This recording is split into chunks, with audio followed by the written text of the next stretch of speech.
You can find me on LinkedIn and on several different social networks. I'm here to talk about how to make your app smarter. I guess most of you are Android developers.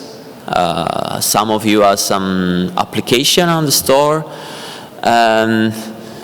Artificial intelligence could be a way to differentiate your application for the other billions that are around. And you can have different solutions to add machine learning features to your app. You can think about a cloud-based solution. Actually, is one of the most used solution. But you can also think about having on-device artificial intelligence. What are the advantages of having a smartphone that is smart enough to run this kind of algorithms? Okay, if you compare, it's safer. There are some use cases that needs an higher privacy protection. So you don't want your data to leave the device and go to the cloud and have all the computation happening. Moreover, since everything is happening on device, you can achieve real-time performance. You don't have problem with the network. Your algorithm is always accessible. And of course, you don't have to rent a cloud solution or a server to run this kind of algorithm. Despite this benefit, still, not all the applications are taking advantages of AI capabilities. As you may know, it's not easy to build a machine learning solution. Many challenges are involved. First of all, you need the expertise to define, train, and deploy your model. It takes time to collect and clean effective data, and you have to deal, of course, with device limitation like power consumption, memory, and storage, and so on. And the more user base you have, the harder it gets to solve this problem. We built an ecosystem to help you in this task. It's called the HiAI, and it's made of 3 layers. HiAI Foundation, let's call it the lower chip level. It's an interface to access this hardware acceleration for machine learning inference. And you can achieve performance improvement and energy efficiency using it. AI Engine is a set of high-level Java APIs that are production ready to call some feature like face recognition or segmentation, so pre-built model. While AI services is on cloud, and it's a bridge between users' needs and services. So connecting these two, developers can push services to consumers in a timely, proactive way. I will focus this presentation mostly on the first 2 layers, so on-device artificial intelligence.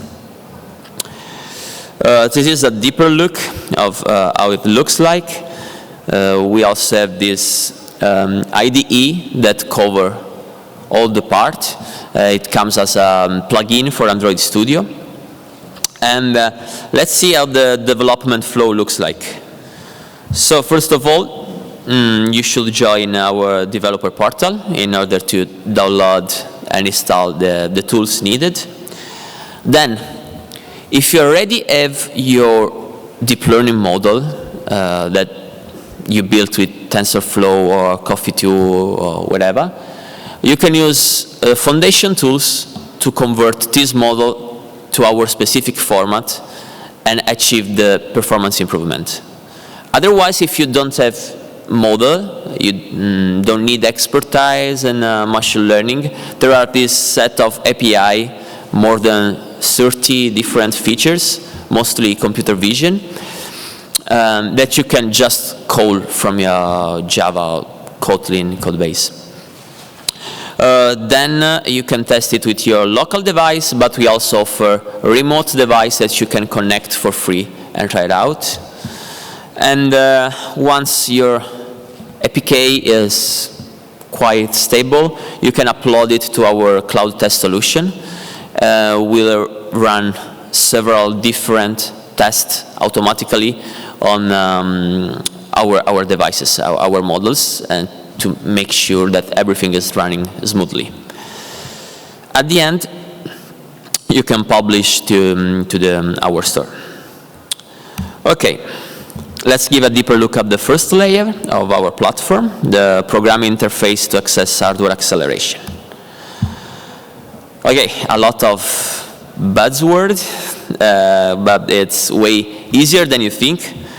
What we did is building a specific chipset for neural network inference. So you already know the CPU that is good at logic control. You have low-level instruction like jump if zero, sub, add, and so on. You have the GPU that is good at image processing. It is good at dealing with vector and metrics. And NPU is just good at doing math with tensors.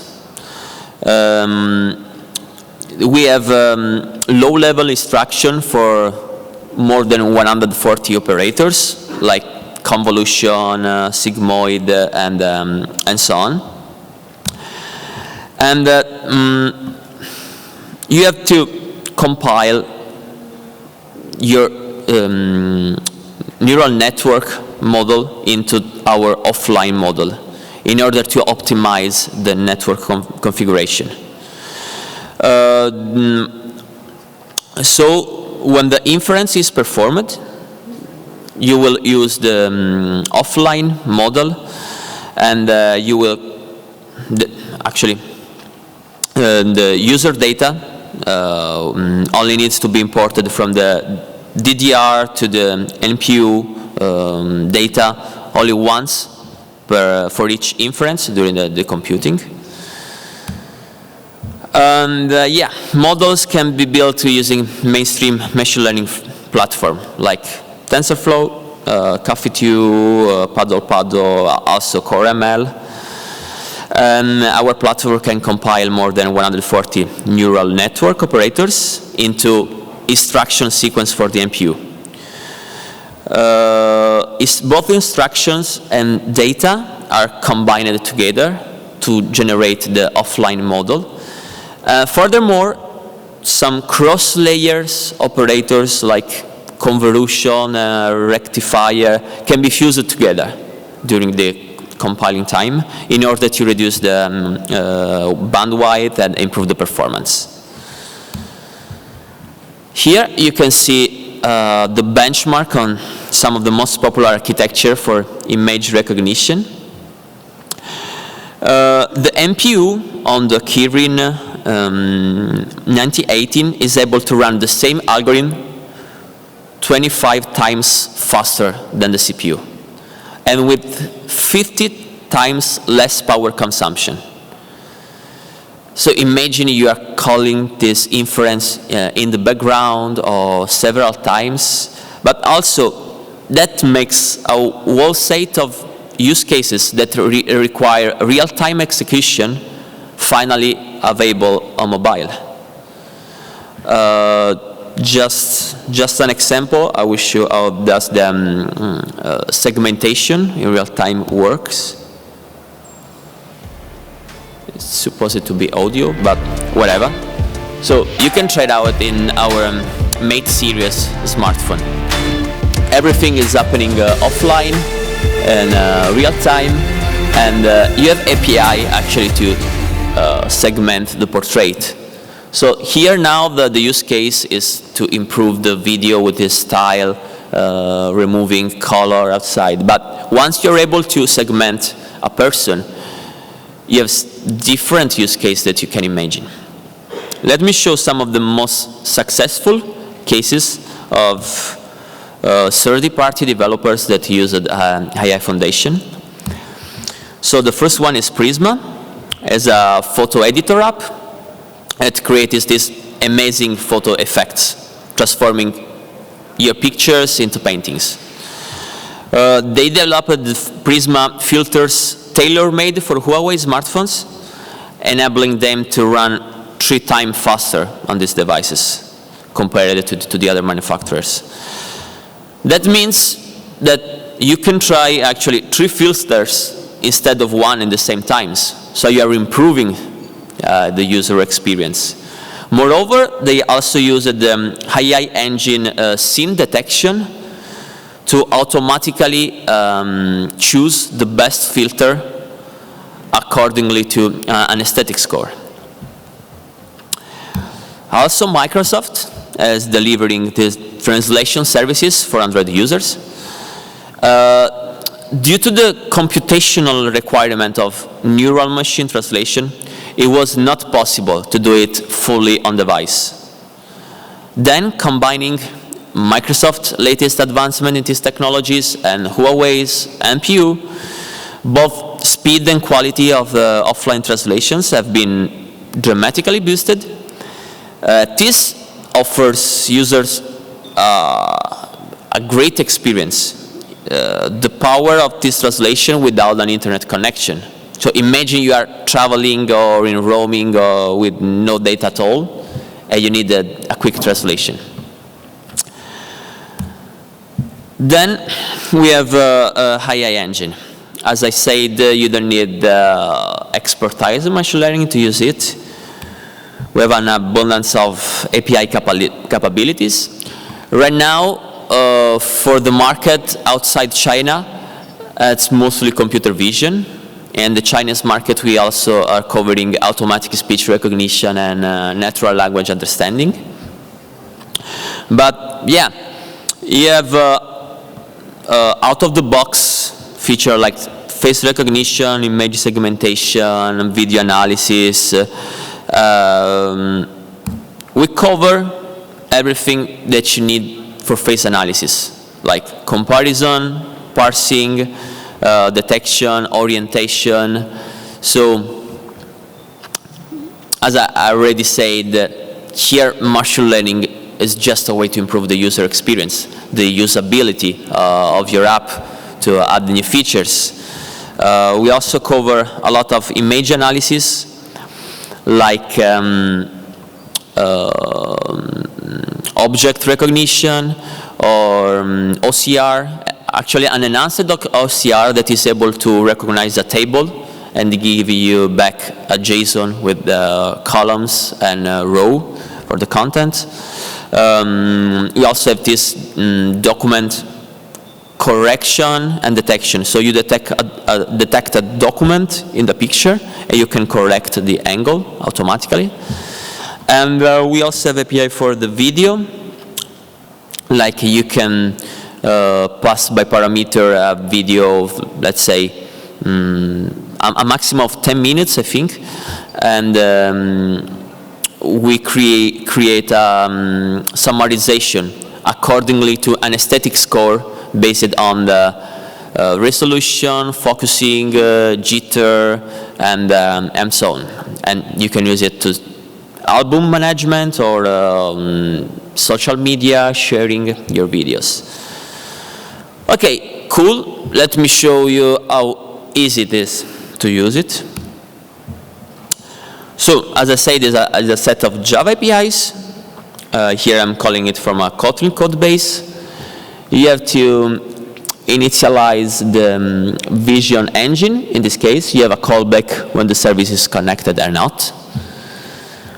And then, yeah, that's it. You initialize the face detector, passing the context as a parameter. You create a frame, and you put your bitmap that you can take from the gallery or just take a shot or whatever. And it's just calling face detector.detect. You pass the frame. The second parameter here is an optional callback, if you want to call it in this asynchronous way.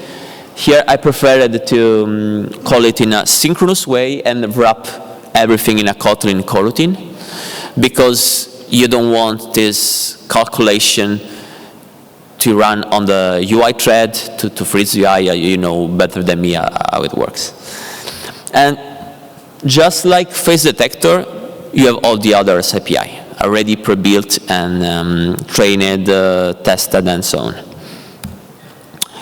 Let me show now successful case of using engine. That's a WPS. Looks selecting pictures of slides, also with the bad angle or low resolution, and it will convert it to full editable PPT. So WPS is one of the most popular Office apps on Android, and I really love how they applied computer vision to improve the user's productivity. I'm also one that go to many conferences and taking a picture of slide. That's really cool. What they used? They used the document detection, correction. They used the super resolution API that you're able to increase the resolution of an image by 3 times, but the resolution of an image with characters, so only the characters part, by 9 times. Another interesting application that you actually can find at our booth, you can try it out, it's StorySign. It's a free app that reads selected children's book and translate them into sign language. So it helps deaf children learn how to read. Also, they use our enhanced OCR, document correction and detection. Yeah, this app is very cool. The community is loving it. When I see this stuff, I really feel like all times when I start programming, I do something for good. So yeah, I hope that the next successful case that I'm going to present, yeah, maybe not at the next presentation, but maybe next year, will be some of yours, will come from droidCon Berlin, or why not? Here we set up a Slack channel to help you in communication, technical support. You can find other developers using our technologies. It's very informal. It's just a small community to keep in touch. Yes. Okay, let me show you now the IDE. Some of you were at my workshop yesterday. No one. Okay, you good. So you already know everything. Okay, good. It was a live coding session. But yeah, we had fun. Let me show you the IDE. So as I said, it comes as a plugin for Android Studio. So it's a familiar environment for you. You have everything is wrapped in the IDE, the documentation, and also we have this drag and drop features where you choose the API and you read what it's doing. You do this drag and drop it automatically download the artifacts, generate the Gradle dependencies, the import statements, and the API code. It comes for macOS and Windows right now, but as a Linux user myself, I'm proud to say that we are going to ship also the Linux version. You can just search for Dev Echo in the Android Studio plugin store. Yeah, that's it. There are also command line tools in case you don't have access to the engine, to the IDE. This is for the engine part, so the API part, drag and drop. If you have your own model, also inside the plugin there is the way to convert it.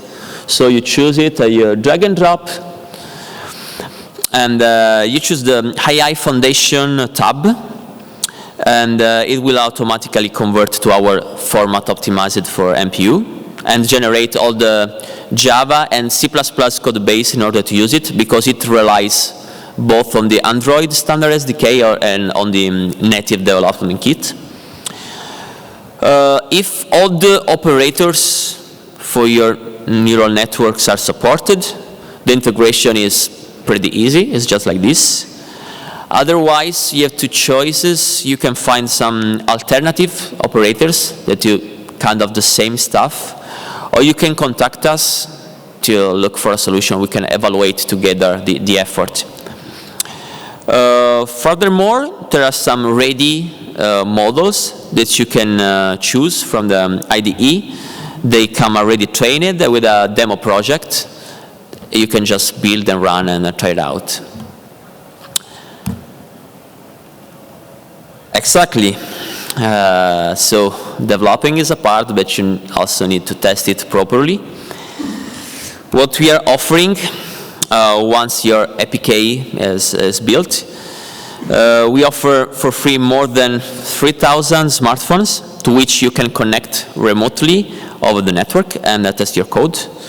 There are currently 2 open labs. One is in Düsseldorf and one in Beijing. I recommend to use the one in Düsseldorf for latency reason. And you can find it at the link deveco.rnd.huawei.com. Also, if you're using the IDE, everything is wrapped inside it. So you have the same experience as an Android emulator inside the Android Studio, but it's actually a real device running in Düsseldorf this time. Apart from this remote debugging, we also have full suite of automatic tests. You just upload your APK and we take care of it. You choose the test that you want to run, and we will make sure that your app will run smoothly on all of our devices. Currently, we support basic tests like long-time simulation of random operations, called monkey tests, installations, login, and we provide a full report with accurate measurement and screenshot prior and after the bugs happened. Since they are real devices, not emulators running, we can give a full performance reports, including hardware measurement, like power consumption, CPU usages, rendering benchmarks, GPS positioning, and so on. We also help you to find out if there are memory leaks in your apps. So raise your hand if you got a memory leak at least once in your Android during the development. Yeah, me like once per month, at least. If you really don't follow all the best practice, it's quite easy to get memory leaks. So we help you also in this task.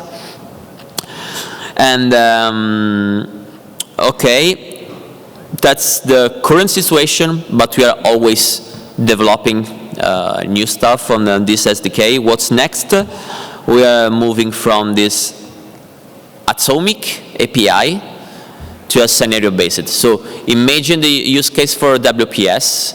You don't need anymore to call document detection, correction, super zoom, super resolution, OCR, and so on, because you are going to wrap everything in just one API call called document conversion.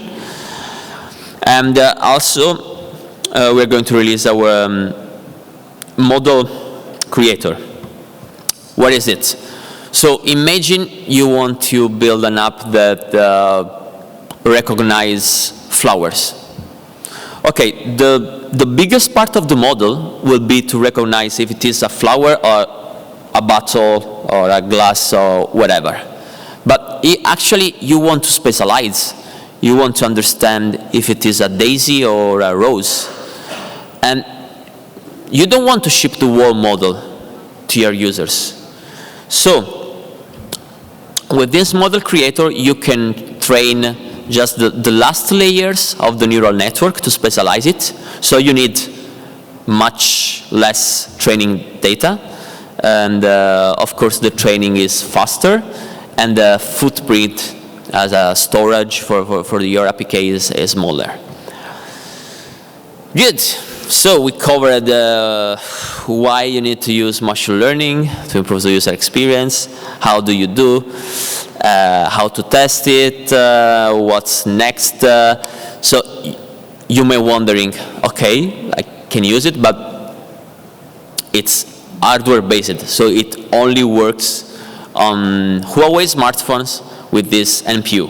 They are the chipset with Kirin 97, 98, and 810.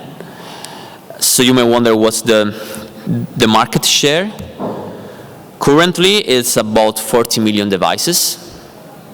What most developers did is like branching your code, and for the other smartphone, you can provide a cloud solution or a solution on TensorFlow Lite. And for Huawei smartphone, you can actually use HiAI to have this performance enhancement. So there are tasks that you are not able to do without HiAI on the cloud because you need real-time performance. And you may think about two different versions of your app, or also you can include premium feature or different feature for Huawei users. Also, if you start to use our services, that's the cloud part, where we provide in-app purchase, push notification, ID, and so on. Actually, I'm not expert about this, but at our booth, there are the guys from the mobile service team that they are able to answer all of your questions. And also our store, App Gallery. It's a good way to enter in different markets, like the Chinese one.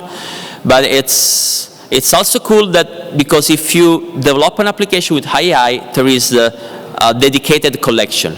So on the main page of the store, there are all the AI-powered applications. It's available in more than 170 countries, several downloads and users, and so on. And here are our contacts, the website with the documentation, the Open Lab link. Also, we started to use Stack Overflow as official channel for technical support. You can ask a question and tag it with Huawei-HiAI, and also the email for any more specific question. I don't know, if you don't want to share your model on Stack Overflow or whatever, you can reach out on this email. Then, since we are eager to improve our tools, we set up this survey. Is about artificial intelligence. What do you need? What are you currently using? Whatever your feedbacks about artificial intelligence. It helps us to improve our platform, and you have the chance to win Huawei Watch GT Active. The lucky draw will be tomorrow at 3 p.m. Right? Okay, 3 p.m. at our booth. And also, I have to say that we are hiring. We are looking for a broad variety of different positions in our R&D center. We also did HR corner at our booth. So, thank you. If you have any question.